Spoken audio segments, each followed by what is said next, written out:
Então, o episódio final da Revolução Inglesa foi a Revolução Gloriosa, revolução que estourou no reinado de Jaime II. Nessa revolução, o parlamento e os protestantes, e agora todos os protestantes, se uniram contra o Jaime II. Os motivos, como estávamos comentando, foi o confronto entre o absolutismo do Jaime II e o constitucionalismo do parlamento, e o temor protestante de uma restauração do catolicismo por Jaime II, que contava com o apoio da França, o apoio do Luís XIV. Lembrando que o Luís XIV era o monarca mais poderoso da Europa Ocidental, ele era o próprio símbolo do absolutismo. Havia o medo do Jaime II restaurar o catolicismo e transformar a Inglaterra numa espécie de estado vassalo do Luís XIV, um estado vassalo da França. A Revolução Gloriosa vai ter como seu primeiro momento uma aliança política, estratégica, entre o parlamento e o Guilherme de Orange. Quem foi o Guilherme de Orange? O Guilherme de Orange era o dirigente protestante dos Países Baixos, que muitos chamam de Holanda, erradamente de Holanda. A Holanda, na verdade, é parte dos Países Baixos. O correto é falar Países Baixos, mas por hábito as pessoas falam Holanda, a gente pode falar Holanda, embora o correto seja Países Baixos. A Holanda era uma república constitucionalista, burguesa e protestante. E o Guilherme de Orange era o dirigente dessa república. Ele era protestante, estava acostumado a ver o seu governo limitado, por um sistema constitucionalista para o padrão da época. Só que tinha um detalhe, o Guilherme de Orange ele era neto do Carlos I. Ele era filho de uma filha do Carlos I. E ele era casado com a sua prima, Maria II, que era a filha do Jaime II. A Maria II era protestante.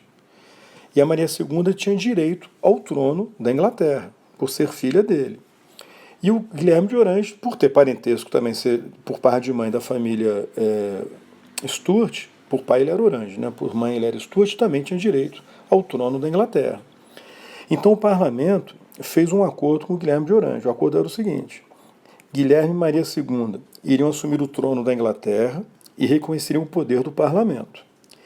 A Inglaterra, em contrapartida, ou seja, o parlamento, faria uma aliança com os Países Baixos, que estavam à beira de uma guerra contra a França. E Guilherme de Orange estava procurando aliados nessa guerra contra a França. Então interessava o Guilherme de Orange assumir o trono da Inglaterra para poder usar o poder inglês na guerra contra a França. Interessava o parlamento que o Guilherme de Orange assumisse o trono da Inglaterra, porque o Guilherme de Orange aceitaria uma monarquia limitada pelo parlamento. De fato, em novembro de 1688, o Guilherme de Orange invadiu a Inglaterra apoiado pelo parlamento. Na mesma ocasião, a França, Luís XIV, declarou guerra contra a Holanda. Em dezembro de 1688, o Jaime II então fugiu para a França. Buscou proteção do Luís XIV. Em fevereiro do ano seguinte, de 1689, o parlamento proclamou Guilherme de Orange, agora transformado em Guilherme III, e Maria II em monarcas da Inglaterra. E na mesma ocasião o parlamento lançou um documento muito famoso, chamado Declaração de Direitos, que estabeleceu, entre outras coisas, primeiro, a soberania do parlamento, que virou um órgão legislativo permanente, ou seja, um embrião do parlamento hoje, de um poder legislativo e não mais um órgão que eventualmente era convocado pelo rei. Limitou o poder, segundo ponto, limitou o poder do rei, eliminando o absolutismo. Terceiro ponto, proibiu instituições católicas. Quarto ponto, assegurou o direito de porte de arma para os protestantes e estabeleceu o julgamento com o tribunal de júri. Em abril de 1689, Guilherme III, Guilherme de Orange, e Maria II foram coroados monarcas da Inglaterra, iniciando um reinado conjunto, ambos reinando simultaneamente. A Maria morreu em 1694, aí passou a ter uma monarquia sola, única do Guilherme, que reinou sozinho até sua morte em 1702.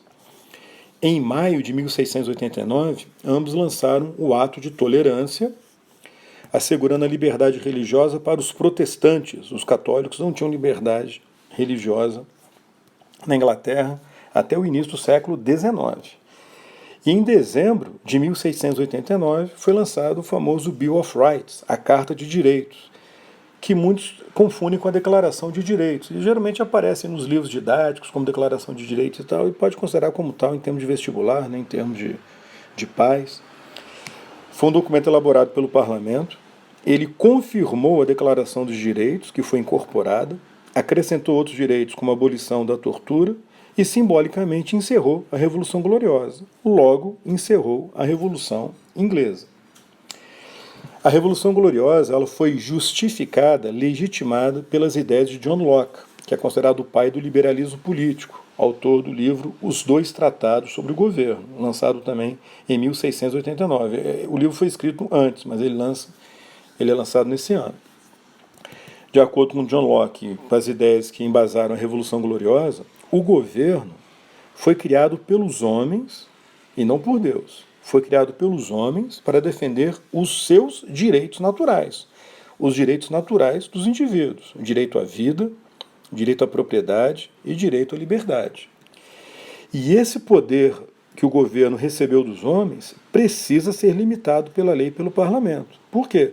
Porque se o governo for muito poderoso, ao invés de ele proteger os direitos naturais, ele vai ameaçar a vida, a propriedade e a liberdade das pessoas. Então não adianta criar um governo que vai ameaçar esses direitos. E se ainda assim um governo desrespeitar esses direitos, o povo tem o direito de derrubar esse governo e colocar o outro em seu lugar. É o direito de rebelião contra um governo opressor. Então, de acordo com essa visão, a derrubada do James II e sua substituição pelo Guilherme de Orange foi um ato justo, porque supostamente o James II estaria conspirando para instalar um absolutismo católico e acabar com a liberdade dos ingleses, no caso dos ingleses protestantes. Então os ingleses, por intermédio do parlamento, derrubaram esse monarca e colocaram outro em seu lugar, o Guilherme de Orange, que aceitou respeitar essas liberdades. Consequências, portanto, da Revolução Gloriosa. Bom, do ponto de vista religioso, ela consolidou o protestantismo na Inglaterra e na Escócia. A Irlanda continuou de maioria católica. E ela cria um novo regime, a famosa monarquia constitucional, uma monarquia limitada pela lei e por um parlamento, que vira um poder legislativo, que virou um exemplo de um regime liberal. Na época não existia a palavra liberal, liberalismo, né? Mas depois esse tipo de monarquia virou um dos elementos, né, de um regime considerado liberal. Reparem que ainda não era uma democracia. Na prática era uma oligarquia aristocrático-burguesa, porque o voto era um voto censitário masculino, baseado na renda. Só os ricos podiam votar e ser eleitos, embora a renda estabelecida não fosse tão elevada assim. Uma espécie de classe média alta tinha condições de votar. O problema é que o sistema eleitoral inglês ele tinha muitas distorções e havia um forte clientelismo. Então muitos eleitores no interior, mesmo tendo renda, dependiam da gentry e da aristocracia. E com isso acabavam sempre elegendo candidatos que representavam a aristocracia e essa burguesia rural, então a burguesia urbana.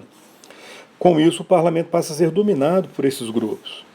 E esses grupos passam a elaborar leis mais favoráveis ao capitalismo, fosse o capitalismo agrário, o capitalismo comercial, o capitalismo financeiro, manufatureiro.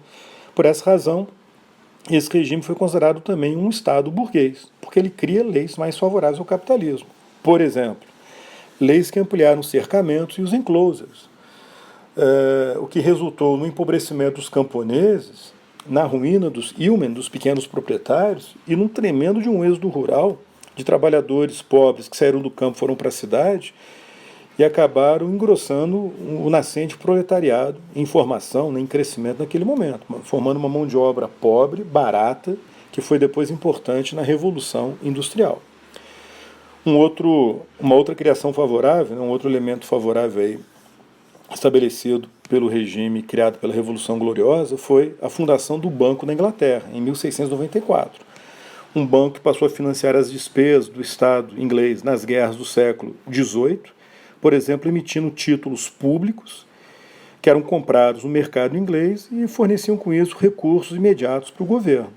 O governo depois recomprava esses títulos, né, pagando os juros, criando então todo um mercado de títulos públicos que já estava anunciando o desenvolvimento aí de um capitalismo financeiro e comercial na Inglaterra mais forte do que aquele que existia na época do absolutismo. Ok? Em outra aula a gente fala da evolução política da Inglaterra no século XVIII e no século XIX.